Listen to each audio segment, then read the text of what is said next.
Устаз, эгерде аялым мени тоготпосо эмне кылышым керек? Рахмат, чоң. Рахмат чоң эмес, чоң рахмат.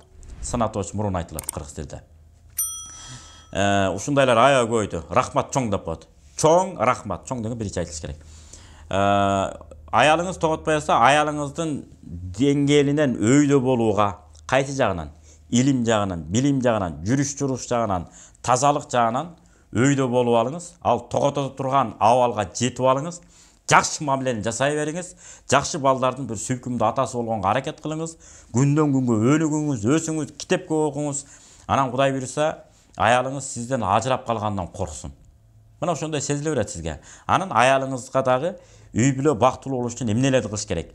Ошондой азыр курстар ачылды. Толтур азыр Бишкектин ичинде. Эгер шаарда болсоңуздар, айылда болсоңуздар азыр онлайн аркылуу да берип атышат. YouTube'тарга кирип, жанагы толтура айымдар жөнүндө Алла разы болсун көбөйүп эле кетти.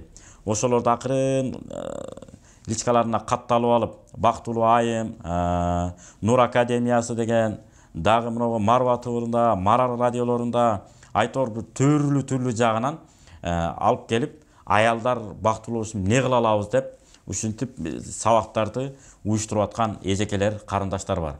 Ошолорго каттатып коюңуз келечегиңизди. Эгерде ушуну мына сабактарын өздөштүрүп, мага мынуну айтып берсең, мен сага мындай белек алып берем же кийим кечеңди бир сире дагы жаңылап берем деген сыяктуу иштерди, сөздөрдү, убадаларды берип, ошол нерселерди аткарып койсоңуз, Кудайым буйруса аялыңыз сизди да сыйлап калат. Анан насфай тамеки дегенди жолотпош керек. Анткени пайгамбар Мухаммад алейхиссалам хадиси бар.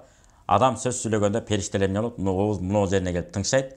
Жагымсыз жыттан адамдар жиркенгендей эле периштелер да жиркенет дейт. Тишти жууа койсо да өзү жыт пайда боло баштайт. Тамеки насфайды кошкондо курама темир курч болот деп башкача бир жыттар пайда болот экен.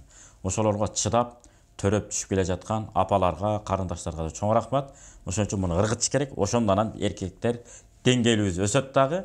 Анан мырза отуруш менен төргө отурганды да үйрөнүшүбүз керек. Майдаланып, чукуланып берсек, албетте биздин дагы кадыр баркыбыз калбай атат.